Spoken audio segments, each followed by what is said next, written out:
Boa noite, irmãos. Mesmo ideal, mais uma noite que teremos um banquete de conhecimentos. Graças a Deus, mais uma vez, mais uma segunda-feira. E vamos nas nossas músicas, que importa agora. Quanto tempo? Eu sei que vamos falar de Jesus, mas vou cantar as músicas que falam de Deus, que é o nosso Pai também maior, né? Quanto tempo? Senhor, quanto tempo terei que esperar para ver tua face de amor, para sentir de onde vem teu amor, para entender que tu és o amor. Quanto tempo, Senhor, quanto tempo? Senhor, quantos corpos terei que vestir? Quantos nomes terei que assinar? Quantas vezes me paras, criança, para entender que tu és o amor? Quanto tempo eu não posso dizer, pois que vai depender de você. O caminho eu te dei para seguir, mas você só se faz repetir. Quanto tempo, quanto tempo? Já te dei o meu sopro de luz, já te dei o amor de Jesus. Só te faltas tomar tua cruz. Só assim vais dizer quanto tempo, quanto tempo, quanto tempo. Deixa, Senhor, eu beber da tua fonte de amor e aprender a renascer sem perguntar quanto tempo. Deixa, Senhor, eu beber da tua fonte de amor e aprender a amar, pois sei que sou seu rebento. Senhor, quanto tempo terei que esperar para ver tua face de amor, para sentir de onde vem teu amor, para entender que tu és o amor. Quanto tempo, Senhor, quanto tempo?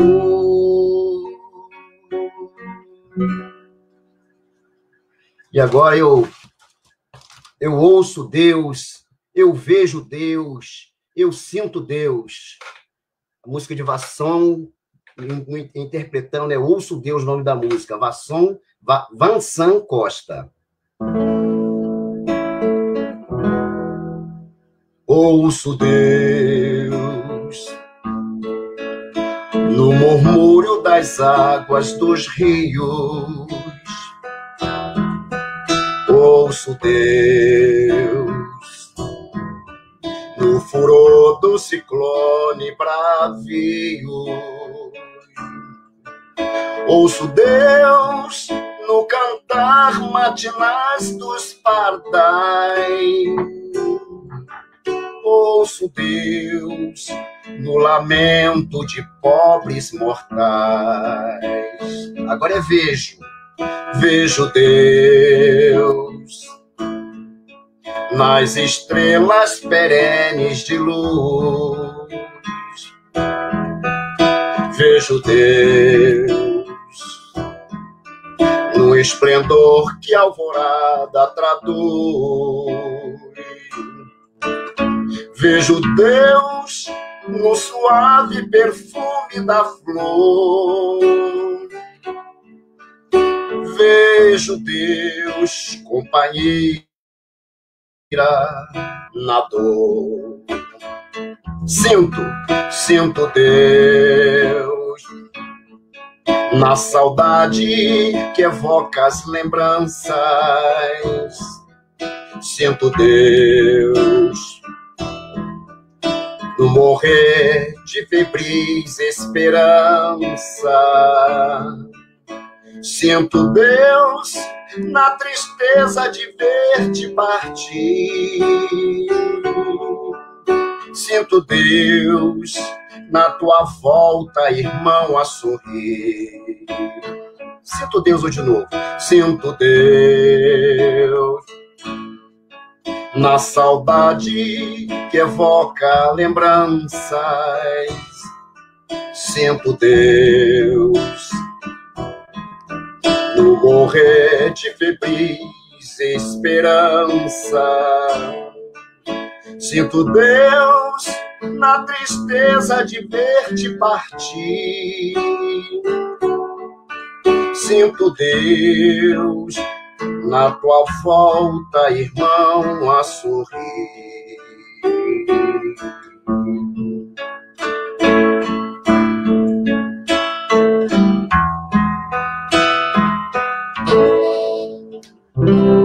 Em silêncio, um momento, este canto vim de ouvir.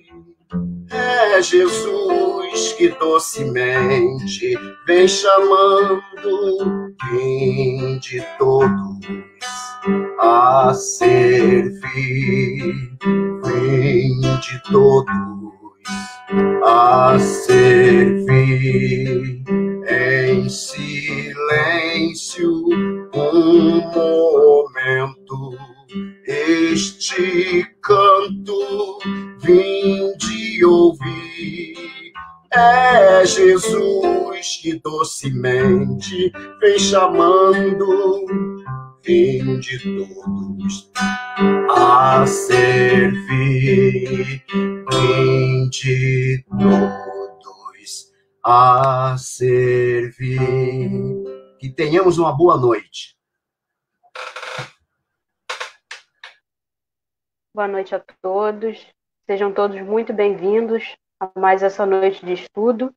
Esse mês que estamos iniciando agora é um mês muito especial para nós, trabalhadores, tarefeiros, frequentadores do Luz e Caridade. É o mês que nós comemoramos o aniversário da nossa casa. E esse ano a casa completa 96 anos. Esse ano uma comemoração um pouco diferente, né? Mas não vamos deixar de comemorar por causa disso. Nós vamos começar com os nossos recadinhos. Primeiro, agradecendo a todos aqueles que nos ajudaram na campanha do quilo. No sábado passado, nós conseguimos fazer a distribuição das cestas, graças à ajuda de todos vocês. E lembrar que a campanha do quilo ela é permanente e que nós precisamos da ajuda de vocês para que a gente possa continuar ajudando as famílias. Na nossa página aí do CELC, tem 2 locais de arrecadação dos alimentos, né? E os 2 locais são no centro de Magé. E qualquer dúvida que tenha, qualquer pergunta ou dificuldade, podem mandar mensagem para a gente, que a gente tenta resolver da melhor maneira possível. Lembramos também a Rádio Rio de Janeiro, né? 1400 AM, 24 horas de programação espírita. Eu vou iniciar agora, eu vou fazer a nossa página inicial e logo em seguida a nossa companheira Dorilan vai nos conduzir à nossa prece inicial. O livro de hoje é Ceifa de Luz, Francisco Cândido Xavier, pelo Espírito Emmanuel. O título é Estado Mental.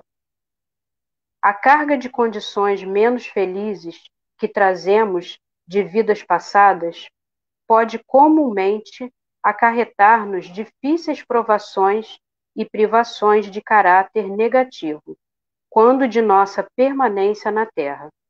Provavelmente, não teremos a equipe familiar tão unida como desejaríamos e nem contamos ainda com os ideais de elevação em todos os seres queridos, segundo as nossas aspirações.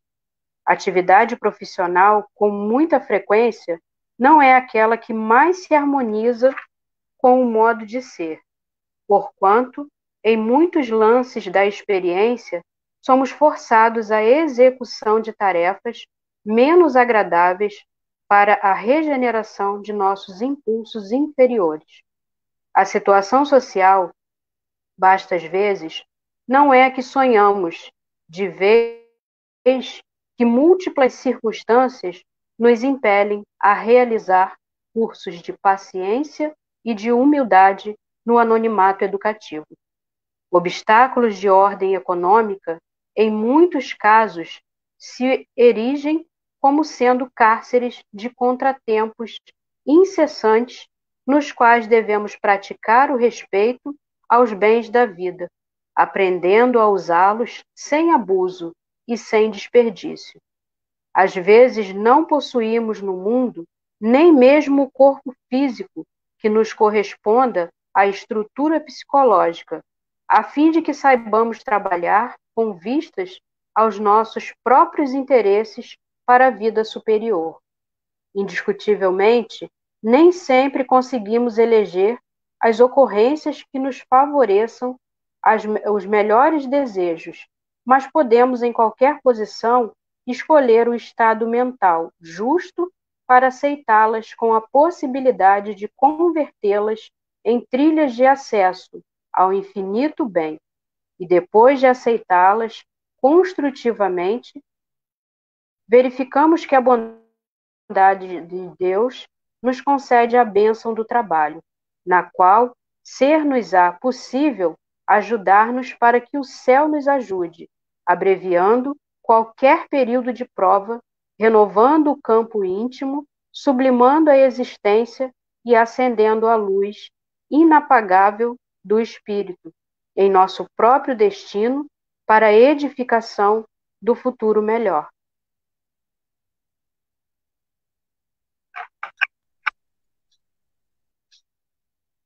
Senhor Jesus,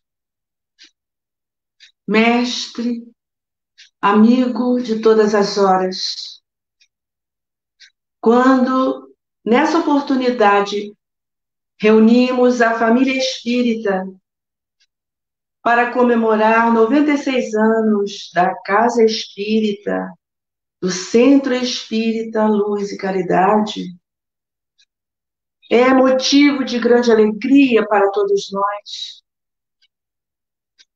sabendo que aqueles a quem o trabalho no bem foi oferecido não deixaram para ninguém, deixaram para trás, realizaram a obra de divulgação da doutrina espírita nas nossas terras. E hoje é dia de muita gratidão, de muita alegria, de muito reconhecimento.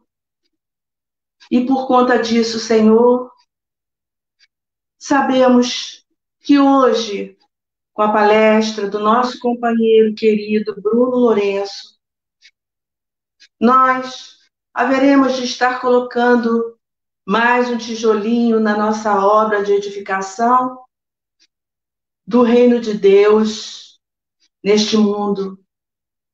Que o Senhor fique conosco e que abençoe a todos os que estão nos ouvindo nesse momento e que nós possamos aproveitar a mensagem. Que assim seja.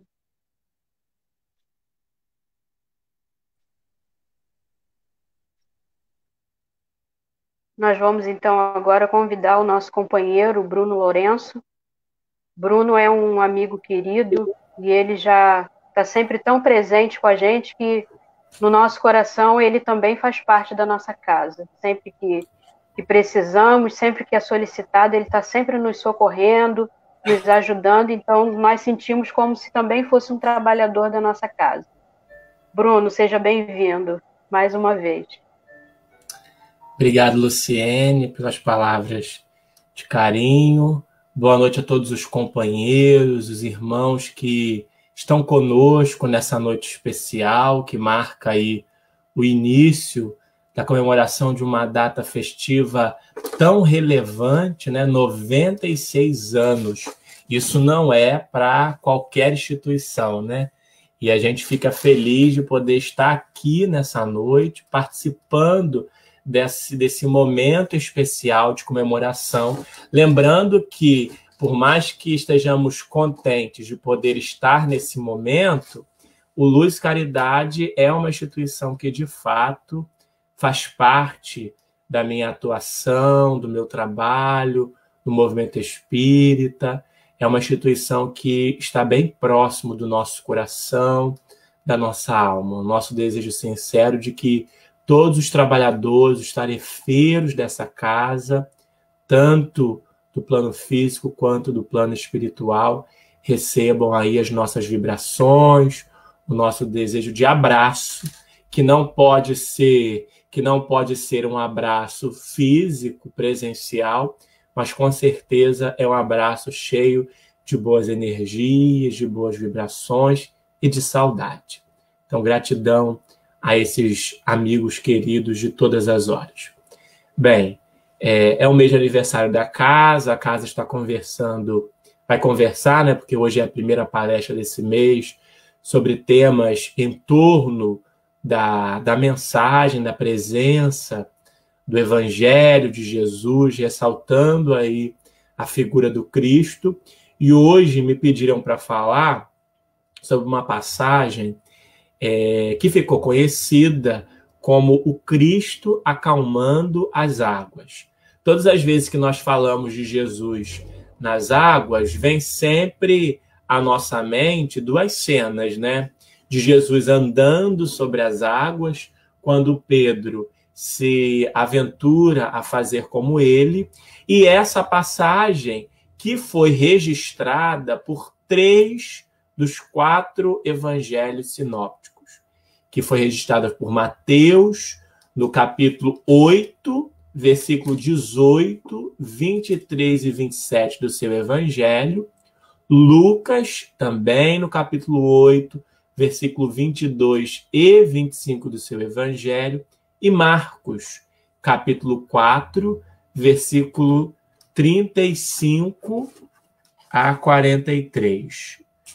O que é interessante é que de todos os registros que foram feitos pelos 3 evangelistas, o que eu deixei por último para citar é aquele que traz maior soma de informações que nos auxiliam à compreensão dessa passagem.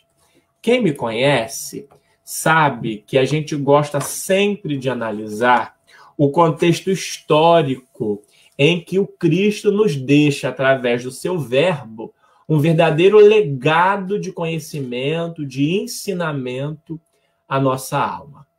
E aí, de modo resumido, nós podemos dizer que a passagem se dá da seguinte maneira: o Cristo está ao barco com seus discípulos e adormece.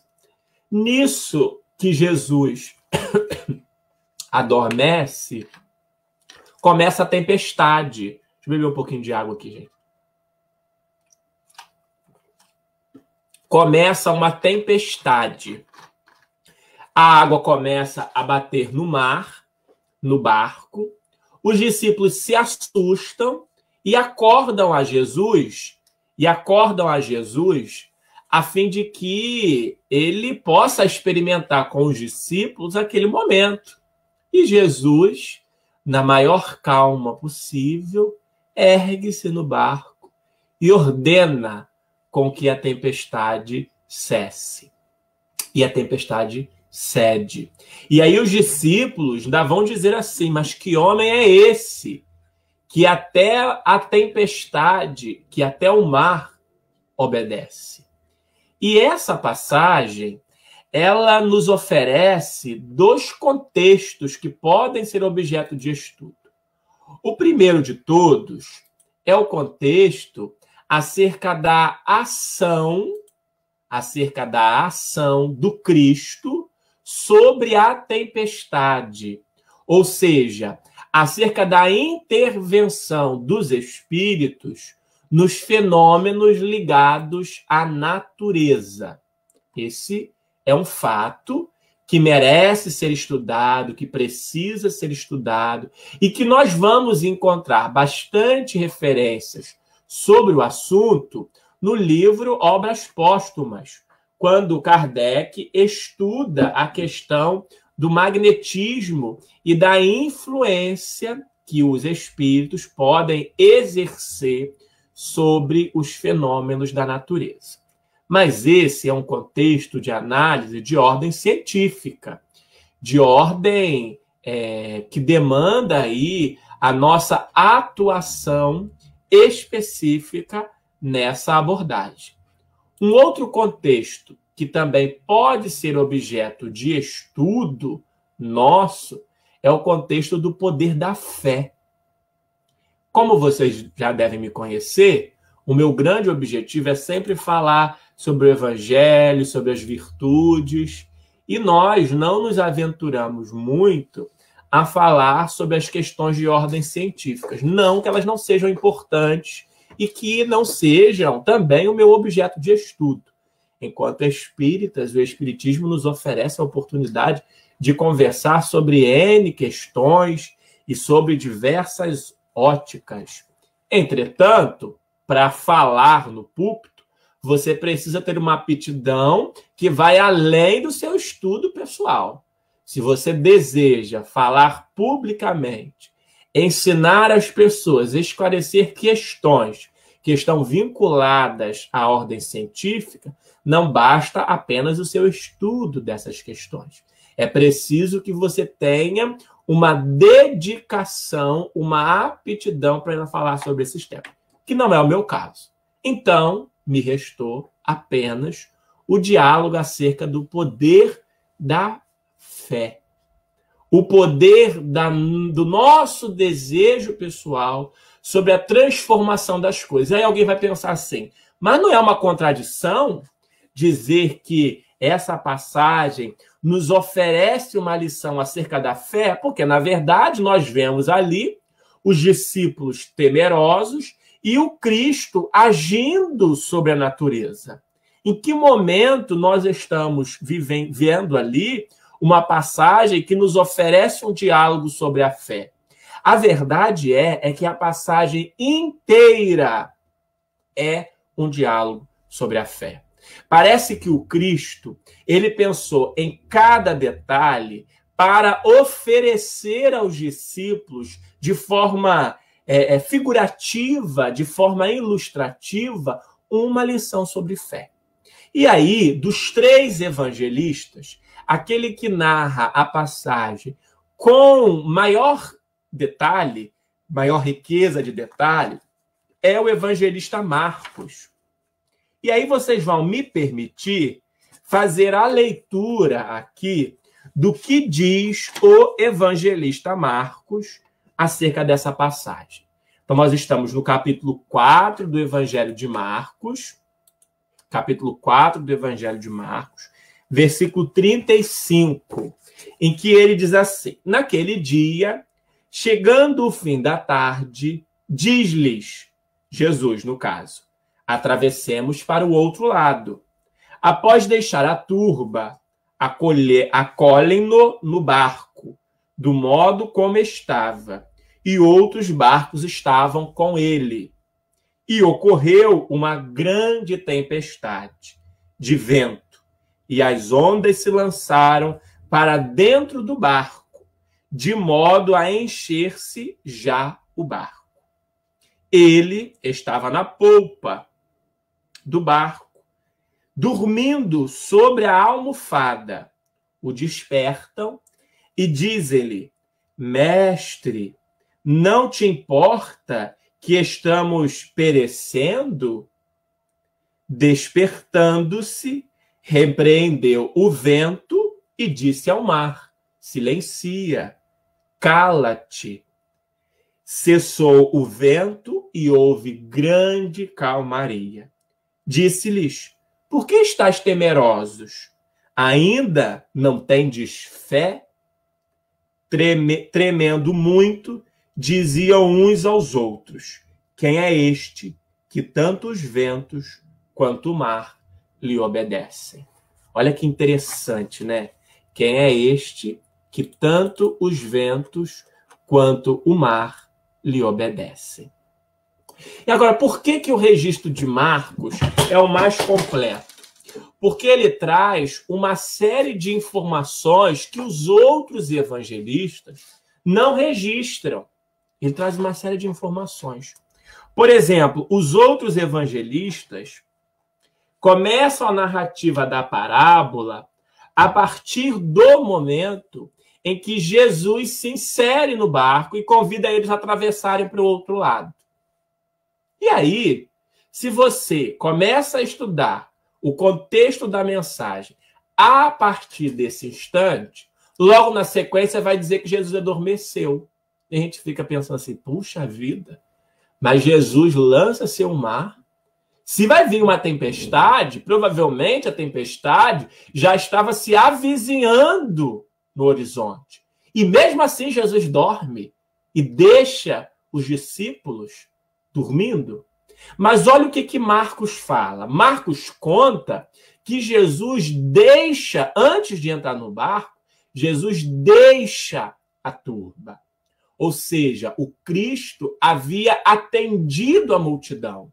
Jesus não dorme porque é displicente. Jesus não dorme porque quer pregar uma pegadinha nos discípulos.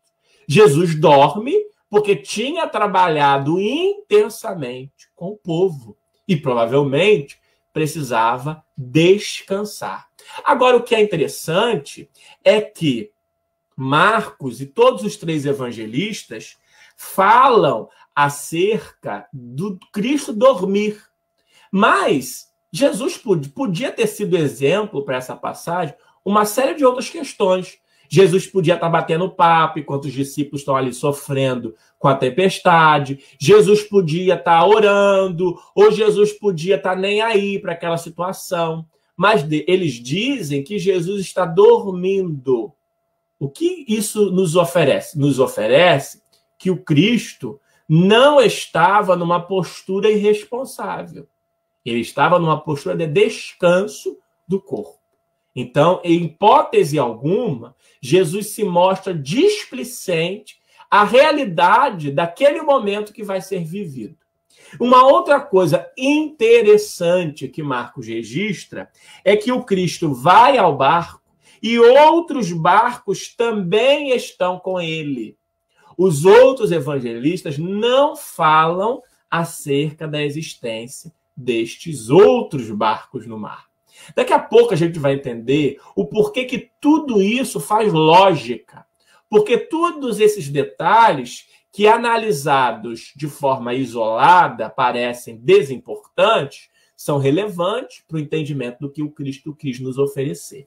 Então, veja, Marcos registra que Jesus havia deixado a turba, ou seja, ele havia trabalhado, estava cansado. Registra também que haviam outros barcos que acompanham o barco ao mar. E também há um outro detalhe que Marcos traz com mais ênfase, que é nos falar acerca das águas que começam a encher o barco. Eu não vou lembrar aqui qual é o evangelista que não cita esse detalhe, apenas fala da tempestade e dos ventos. Mas não falam que a água estava batendo no barco a ponto de encher o barco. Então, são detalhes que são relevantes. E, além de relevantes, são extremamente atuais, necessários para esse momento que estamos vivendo. Esse momento de pandemia, esse momento de isolamento, de distanciamento social. Esse momento em que nós estamos convivendo com um processo de depuração do nosso planeta. Depuração do nosso planeta. Nós não estou querendo dizer com isso que aqueles que estão desencarnando são pessoas que fizeram algo de errado, não merecem estar aqui e não são pessoas boas. Pelo amor de Deus, não é nada disso. Eu só estou falando que o contexto do que estamos vivendo na coletividade é um grande processo de depuração do nosso planeta. Porque olha o que estamos aprendendo. Estamos aprendendo mais sobre a higiene do corpo, estamos aprendendo mais sobre solidariedade uns com os outros. E a partir de agora nós vamos nos importar muito mais quando algo começar a acontecer lá do outro lado do planeta e ainda não está nos afligindo. Porque quando tudo começou, as pessoas estavam morrendo na China, as pessoas estavam morrendo na Itália e aquilo não tinha chegado aqui, a gente não estava se importando. Quando chega a nossa realidade, a gente se importa. E a partir de agora, nós vamos passar a ter mais atenção com esses processos que faz o meu irmão ao meu lado ou distante de mim sofrer, mas que também, de alguma forma, pode repercutir no outro lado do globo. Então, quantas coisas nós estamos conseguindo aprender, quanto, por exemplo, os templos religiosos estão se desenvolvendo num campo que precisava ser ocupado pela religião, precisava ser ocupado com questões edificantes, como as redes sociais. O quanto que nós vamos ter, a partir de agora, atividades barateadas no movimento espírita, com a gente podendo receber companheiros que estão distantes sem ter que custear despesas para a vinda daquele companheiro até aqui. Então, quanto de patrimônio nós estamos sendo obrigados, na marra, a crescer. Então, esse momento que estamos vivendo é um momento de depuração do planeta. É um momento de depuração coletiva. E é um momento, e agora que é importante, eu queria que você prestasse atenção, é um momento de transição. A doutrina espírita nos esclarece sobre a progressão dos mundos. Até que algum dia, iniciados no planeta nos mundos primitivos, nós consigamos transcender aos mundos ditosos, aonde perfeitos habitaremos na vivência da felicidade. E hoje nós estamos vivendo no planeta um processo de aceleramento dessa transição. O que Jesus faz quando entra no barco? Jesus oferece a imagem de uma transição. Vamos para o outro lado. É isso que o planeta está fazendo nesse instante. Saindo de uma questão, saindo do exclusivismo, saindo do egoísmo, saindo do individualismo. Porque até para preservar a minha saúde, até para preservar a saúde do outro, nós estamos interligados no momento atual. Eu preciso usar a máscara. A máscara me protege, mas protege muito mais ao outro. E se o outro usa, também me protege. Então, nós estamos vivenciando esse processo de transição, que está ali ilustrado quando Cristo acalma a tempestade. Estamos vivendo um momento de transição. E aí, Jesus, vamos para o outro lado. E olha o que é interessante, é que havia outros barcos lançados ao mar. Veja quanto este registro de Marcos, acerca da existência de outros barcos no mar, é um registro relevante. Ou seja, nós não estamos sozinhos nesse processo de transição. Não era algo que apenas a panelinha do Cristo, Jesus na companhia dos discípulos, iria vivenciar. Havia outros barcos lançados ao mar. E nós estamos hoje aqui, muitos barcos lançados nesse mar da atualidade, para transitar de um lado ao outro. E aí, de repente, o que acontece nos processos de transição? A tempestade. A tempestade que surge, para alguns de nós, como uma necessidade de expiação. Mas, com certeza, para todos nós, como uma questão de prova da nossa fé, prova da nossa crença, prova de que estamos preparados para transitar para um outro momento, para passar um portal. E aí a tempestade dá no barco e começa a encher o barco.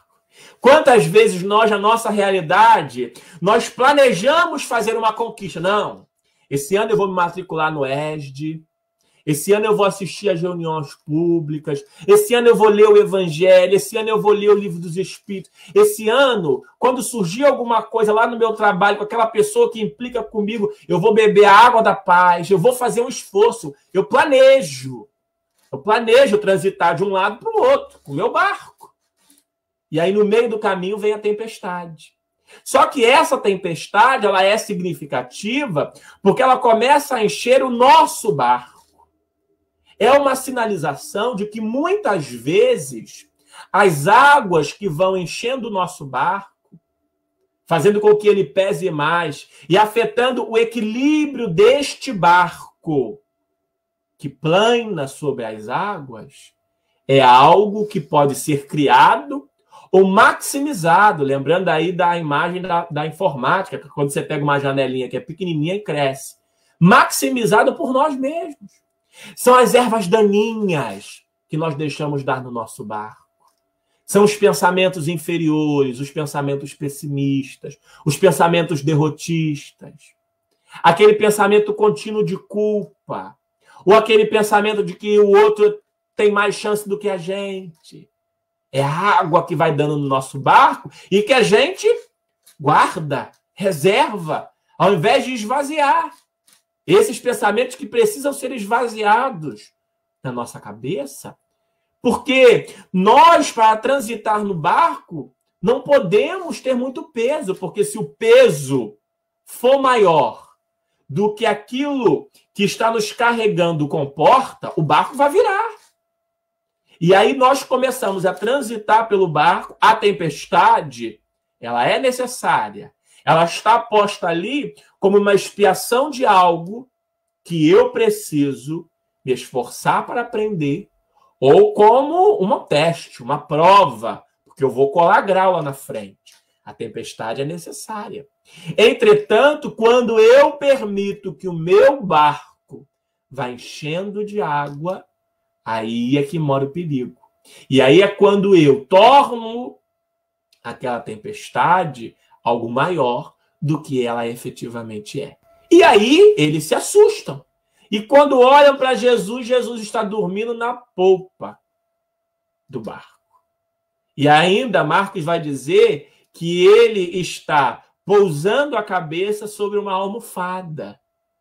É porque o Cristo guardava a certeza, a convicção de que tudo vai ficar bem. Então Jesus não precisava se afligir. Entretanto, ele dormia, mas ele não dormia displicente. Ele não dormia desligado, ele não dormia com desimportância para o que os discípulos viviam naquele momento. Ele dormia o descanso de quem havia trabalhado, mas ele permanecia ali. E é algo que a gente se esquece. Graças a Deus, os discípulos se lembram. E quantas vezes, diante da tempestade das nossas vidas, nós nos esquecemos de que o Cristo também está no nosso barco. De que o Cristo repousa ao nosso lado. E aí Jesus é chamado. E a gente às vezes esquece de fazer isso. A gente esquece de lançar mão da presença de Jesus no barco da nossa vida. A gente esquece de se permitir solicitar a Ele a sua presença. E aí Jesus ergue-se e diz para os ventos que cessem. E diz para as ondas que se acalmem. E aí isso é bem figurativo. Porque também eu não posso ficar naquela postura de quem sabe que tem Jesus ali, então é só chamar ele que ele resolve. Esse chamado a Jesus não é uma expressão da fala. Não é tocar uma campainha. Não é mandar um WhatsApp. Essa questão de acordar Jesus no nosso barco é de termos a certeza de que, seguindo como ele, observando a proposta que ele nos oferece, ele nos oferecerá o lenitivo de que necessitamos. E Jesus se levanta e diz para o mar: cala-se, e ordena para os ventos: silencie. E isso se dá. E aí, Jesus vira para eles e fala: mas onde está a vossa fé? É como se Jesus estivesse olhando para a gente, que é espírita. Nós estamos no aniversário da Casa Espírita. Embora estejamos no ambiente que é público, eu vou voltar aqui a fala para os espíritos, para os cristãos de um modo geral. É como se ele dissesse para a gente assim, mas por que aquele sofrimento todo? Porque Marcos depois vai dizer algo, que é só ele que diz também, que eu esqueci, de que os discípulos estavam trêmulos. E ele vai dizer assim, poxa, é como se Jesus perguntasse para ele, mas cadê a fé de vocês? É como se ele dissesse assim, nossa, vocês estão tremendo aí? Mesmo comigo no seu barco? Olha que interessante. Vem a dificuldade, a gente se entristece, a gente se revolta, a gente se lamenta, a gente chora, a gente diz que vai desistir, a gente quer acabar com a nossa vida. E aí Jesus se ergue ao nosso lado e diz assim, eu estou me sentindo até constrangido, porque eu estou aqui do seu lado. E mesmo eu do seu lado, você está temendo a tempestade? É isso que Jesus, em outras palavras, questiona os discípulos quando pergunta, homens, onde está a vossa fé? A pandemia está aí, estão com medo. O medo é um processo necessário para a preservação do corpo. Adote as medidas necessárias, mas não tema o que vier a acontecer. Ou você não confia que eu estou aqui, dormindo nesse barco? Que eu estou aqui na polpa desse barco? Ou você não confia nisso? Eu estou aqui. O nosso planeta, abarcado hoje por uma grande tempestade, o Cristo está aqui, ele é o governador espiritual. A gente não precisa ficar trêmulo como os discípulos. E aí eles vão e dizem, mas que homem é esse que até a tempestade obedece e consegue fazer acalmar? É interessante o simbolismo dessa fala, porque ela marca de forma profunda o poder que Jesus tem de transformar as nossas vidas. Que os discípulos, só após experimentarem a tormenta, conseguem reconhecer. E que nós não precisamos duvidar. Porque temos já o Evangelho. Porque não somos os artífices dessa história. Não fomos nós que precisamos temer a tempestade ao lado de Jesus para saber que o poder do Cristo é transformador. Isso já está no Evangelho. A gente já tem convicção disso. É preciso que a gente alimente em nós essa fé, essa certeza. Lembrando Maria, quando ela acabava de atender a cada um, isso vai passar. Ou a gente confia que o Cristo é o governador espiritual do planeta, ou a gente não confia. Ou a gente tem certeza da ação de Jesus. De que tudo faz parte de um grande projeto espiritual. De um grande programa de transição. Há quanto tempo falamos da regeneração, ansiosos por esse momento. Na expectativa de estarmos abarcados por dias melhores. E aí, quando a transição começa efetivamente a se dar, a gente se desespera. É compreensível que os discípulos tenham se desesperado, tenham ficado trêmulos. Eles não sabiam de tudo que sabemos hoje. Mas nós não. Nós temos que usar o medo que surge no primeiro momento para nos recordarmos o que é preciso fazer. E embora os discípulos tenham tido medo, eles lembraram, chamar por Jesus. E o que é chamar por Jesus? É silenciar no momento de uma briga. O que é chamar por Jesus? É perdoar aquela falta. O que é chamar por Jesus? É ser humilde diante de uma situação em que a minha vaidade pode constranger. O que é chamar por Jesus? É fazer com que aquilo que eu tenho de melhor sirva para frutificar ao meu lado e não para mim envaidecer. O que é chamar por Jesus? É ter convicção de que a vida física é passageira, mas que nós permanecemos vivos. E que logo, logo estaremos com aqueles que estão partindo só um pouquinho antes da gente. O que é chamar por Jesus? É entender que o seu evangelho precisa ser observado. É entender que a sua proposta de amor não constitui apenas um conjunto dogmático para registrar as mais belas lições grafadas em um livro da nossa história.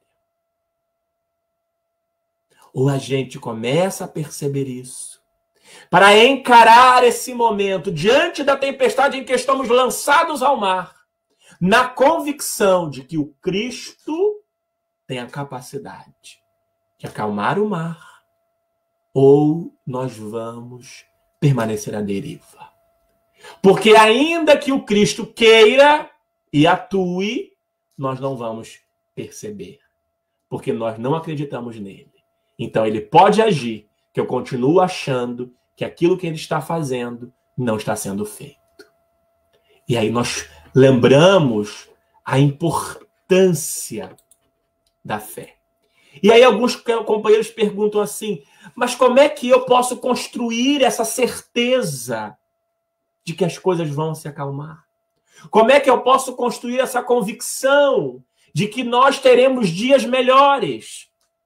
E a gente vai deixar 4 palavras que nos oferecem um mecanismo simples que pode ser observado para a obtenção da fé. O primeiro é o trabalho. Nós precisamos ser pego pela tempestade no trabalho. Marcos deixa isso claro, os discípulos estavam no trabalho, no batente. Estavam indo amando de Jesus para outro lado depois de ter atendido a turba. Então, quando a dificuldade vier, quando a tempestade chegar, é bom que ela não nos pegue ociosos.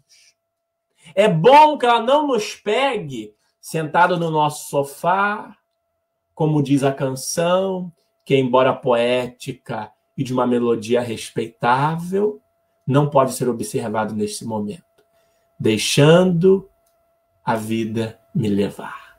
É bom que a dificuldade nos pegue no trabalho. E aí a gente lembra o que é trabalho. Livro dos Espíritos, lei de trabalho. Toda ocupação útil. Então, Bruno, quando eu estou lá no meu trabalho para ganhar dinheiro, mas eu faço de forma respeitosa, de forma ética, de forma responsável, eu estou trabalhando, está trabalhando, porque você está numa ocupação útil. E aquilo te oferecerá não apenas a retribuição financeira, como também a retribuição sobre a perspectiva das conquistas espirituais. Então, o exercício para obter a fé é estar sempre em trabalho. Porque aquele que está no trabalho está com sangue quente. Quando a dificuldade vem, já viu essa expressão? Que às vezes acontece algum acidente, a gente não sente dor, e as pessoas dizem que o sangue estava quente. Aí a hora que o sangue esfria, a gente vai sentir a dor. Então é preciso que o trabalho aqueça o nosso sangue. Porque aí vem a tempestade e a gente já está ali na lida. E aquilo não nos abala tanto. Embora um abalozinho seja necessário. Porque nós não somos perfeitos ainda, não é mesmo? Depois disso, o exercício da razão. E aí a gente lembra do codificador. Fé raciocinada só é aquela que pode encarar face a face a razão em todas as épocas da humanidade. Nós não podemos aderir a algo, a algum pensamento que foge todo o conjunto intelectual já conquistado pela humanidade até hoje. Nós não podemos nos opor às conquistas do intelecto. Se a ciência está aí dizendo, eu estou usando como todo exemplo, sem querer atingir qualquer virtude, qualquer corrente política, embora eu tenha a minha muito clara, mas não estou querendo aqui falar de qualquer corrente política. Estou usando o momento porque o papel daquele que estuda o evangelho é aplicá-lo ao cotidiano. Então, se as autoridades estão dizendo que o uso da máscara é relevante e provando isso através de pesquisas, mostrando através de ilustrações de vídeos, bom senso, razão. Eu não tenho capacidade para me opor a um conjunto de conhecimento que só chegou até aqui por conta de um patrimônio adquirido. Nós estamos aí em vias de descobrir, de ter pronto uma vacina contra a Covid com o maior recorde da nossa história. Mas isso só é possível por conta de um conjunto de conhecimento acumulado ao longo da nossa história. Se lá atrás as primeiras vacinas não tivessem levado 10 anos para serem desenvolvidas, talvez hoje nós não conseguiríamos desenvolvê-la em alguns meses. Então, exame da razão. E além da razão, que me faz entender que se eu desconheço e o outro conhece, eu preciso aderir àquilo que ele fala, no nosso caso a ciência, o estudo. Porque eu também não posso ficar me alimentando pela boca do outro. Só tem um pássaro que faz isso na época da infância, que a mãe traz até já mastigado e bota na boca do filho. Eu não posso ficar me alimentando pela boca do outro. Eu tenho que fazer o quê? Mergulhar no conhecimento. Porque o conhecimento, ele é libertador. Não sou eu que estou dizendo, Cristo. Conhecereis a verdade vos libertará. Então eu preciso mergulhar no conhecimento. Porque aí quando a tempestade começa a vir, antes da tempestade vir, como eu estudei, como eu examinei, como eu me preparei, o vento está vindo. E eu já sei, esse vento é vento de chuva. Esse vento está vindo nessa direção, vamos virar aqui a vela para lá. Mas isso nós só conseguimos decidir quando estudamos a questão. Então é preciso mergulhar na busca pelo conhecimento. E como último, é preciso o esforço da nossa parte.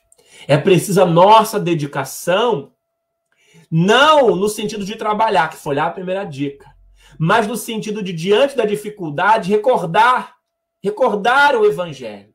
Fazer um esforço para trazer Jesus. Porque não vai ser fácil. Não é porque eu trabalhei, eu raciocinei, eu estudei, veio a dificuldade, já estou aqui, super-herói. Perfeitão para encarar essa situação. Não é assim. Na hora que vier, eu vou precisar do esforço meu para lembrar de Jesus. Eu vou precisar de um esforço pessoal e a dor vai vir, eu vou lembrar de tudo, eu já estudei. Isso é passageiro. Isso vai passar. Nós vamos superar. Porque independente de qual seja o resultado, nós vamos superar, mesmo que a gente vier a morrer, porque a morte não existe. Nós permaneceremos vivos. Então nós vamos superar. Nós vamos conseguir sobrepujar esse momento. E aí a gente entende que a fé, ela é um instrumento que vai variando nas suas conquistas de acordo com aquilo que somos. A criança, ela tem fé quando ela acredita, né? Por exemplo, quando o pai fala a historinha de Papai Noel, do Coelho da Páscoa, a criança acredita. Aquilo dali, para aquela fase, é o primeiro rudimento da fé. É uma fé. Temos aqueles outros que são os passionais. As pessoas que a gente tem nos centros religiosos, né? Que formam a sua convicção pela beleza do evangelho, por esse lado sentimental, emotivo. E temos aqueles outros, por exemplo, os intelectuais, que só conseguem desenvolver a fé depois da convicção. E a convicção só se tem com a busca do estudo, com a busca do conhecimento. Porque a gente só tem medo daquilo que ignora. A partir do momento que a gente tem convicção de como se dá aquele processo, a gente não tem mais medo. A gente não tem mais medo. Agora, o que é mais importante de tudo, e é, inclusive, de onde deriva a palavra fé, que vem de fidelis, do latim, fidelidade. Nós só temos fé quando somos fiéis ao Evangelho de Jesus. Precisamos ser fiéis ao Cristo. Não dá para ter com Jesus aquela relação, desculpe aqui o termo vulgar, meia boca. Não dá. Para ter a fé verdadeira é preciso fidelidade a Jesus. É preciso ser tal como os cristãos, que se atiravam aos leões e tinham fidelidade a Jesus. Hoje, graças a Deus, não precisamos nos atirar aos leões. Eles já fizeram isso por todos nós, ou talvez até alguns de nós nas outras experiências. Então, meus amigos, finalizando aqui a nossa conversa dessa noite, é preciso que a gente tenha convicção de que esse momento vai passar se formos fiéis a Jesus. E se mesmo que venhamos a ser atingidos por algo, é preciso que sejamos fiéis ao Cristo. Porque agindo dessa forma, nós conseguiremos vencer toda sorte de intempéries e de dificuldades que, porventura, se apresentem ao nosso caminho. Que a gente permita que Jesus se erga no barco da nossa existência para acalmar a tempestade. Porque nós que somos espíritas, lembrando o poeta João Cabete, podemos dizer a Jesus assim: vem Jesus, divino amigo, trazer a tua paz. Só tu és o nosso abrigo, mas venturas mil nos traz. Vem, ó meigo nazareno, este mundo consolar. Vem, Senhor, com teu olhar sereno, toda a terra iluminar. Ah, Jesus, afastar do mundo a guerra, o chacal devorador que destrói tudo na terra, espalhando luto e dor. Há gemidos, Senhor, de aflição. Já não há mais primaveras. Criancinhas pedem pão e homens lutam como feras. Mas nós cremos, por isso dizemos, porque te somos fiéis. Vem, Senhor, vem reflorir os caminhos. Vem, Senhor, vem perfumar os corações, exterminar a dor e fazer calar os canhões. Vem, Senhor, com seu amor que é tão profundo, iluminar consciências e fazer feliz o mundo. Graça e paz da parte de Deus, nosso Pai, e do nosso Senhor Jesus Cristo. Muita paz.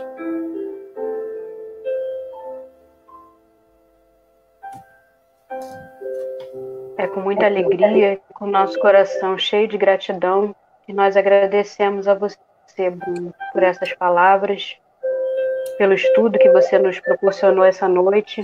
Muito obrigada.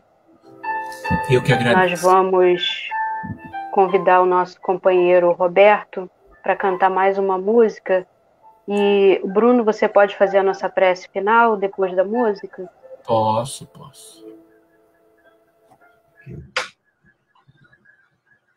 Então vamos nós para agradecer ao Pai do Céu por esse banquete de estudo que foi muito importante para todos nós, né? É Passe Musical o nome da música, já é uma prece também. Hora de acalmar o coração, é hora de entrar em oração para elevar o pensamento, buscar o alimento espiritual, numa vibração bem natural, sem se importar com as palavras, somente se abra. Pensa em Jesus, que é tudo expressão de amor, e deixa essa energia te envolver. Siga essa luz, viaje, sinta esse calor. A oração renovará o seu viver. Pensa em Jesus, que é tudo expressão de amor. E deixa essa energia te envolver. Siga essa luz, viaje, sinta esse calor. A oração renovará o seu viver.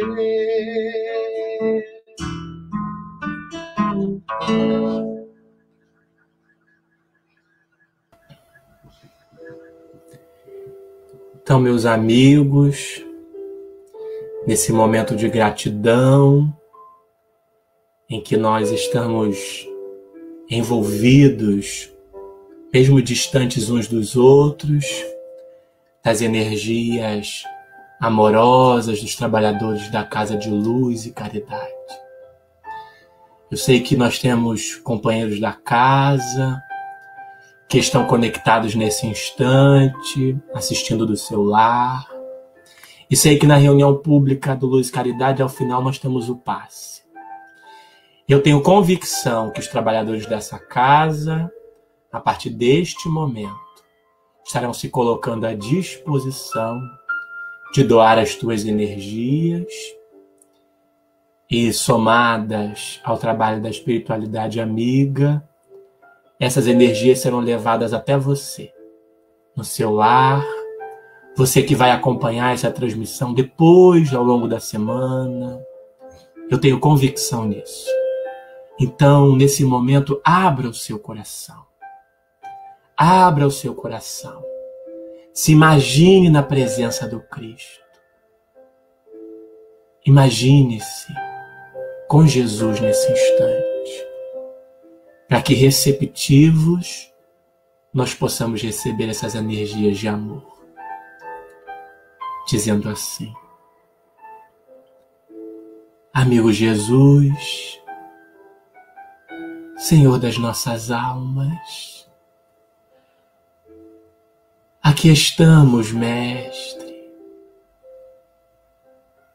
jubilosos, Senhor, nessa noite de muitas bênçãos, em que essa casa de luz e caridade oferece-nos, Senhor, as bênçãos do testemunho, da vitória que fazemos diariamente diante das intempéries da vida. Estamos, Senhor, jubilosos, com a alma grata, porque são 96 anos que se quintuplicam em número de almas que as milhares foram acolhidas no porto seguro físico e espiritual desta casa. O homem na terra vive tempos novos, Senhor, em que a fé nunca antes foi tão testada, tão experimentada. E esta casa, Senhor, permanece erguida sobre a rocha, a oferecer alimento às almas entristecidas, desesperançosas. Abençoa-nos, doce Rabi, com seu verbo consolador, tal qual fez na travessia diante da tempestade, no mar da Galileia.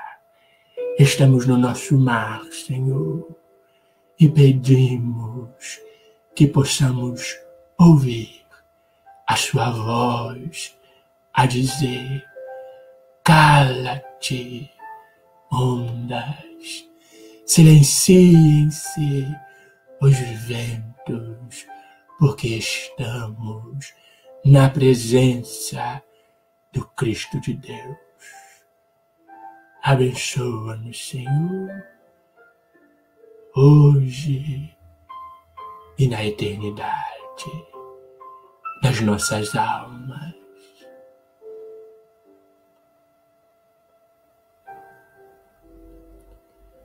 Que assim seja, Senhor.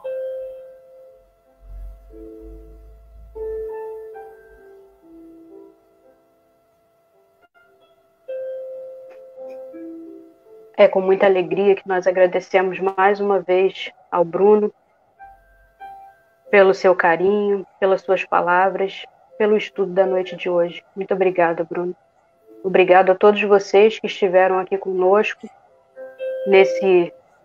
nessa abertura, né, do mês de comemoração do aniversário da nossa casa. Muito obrigada a todos. Tenham uma excelente semana e nós nos encontramos aqui na próxima segunda-feira. Fiquem com Deus.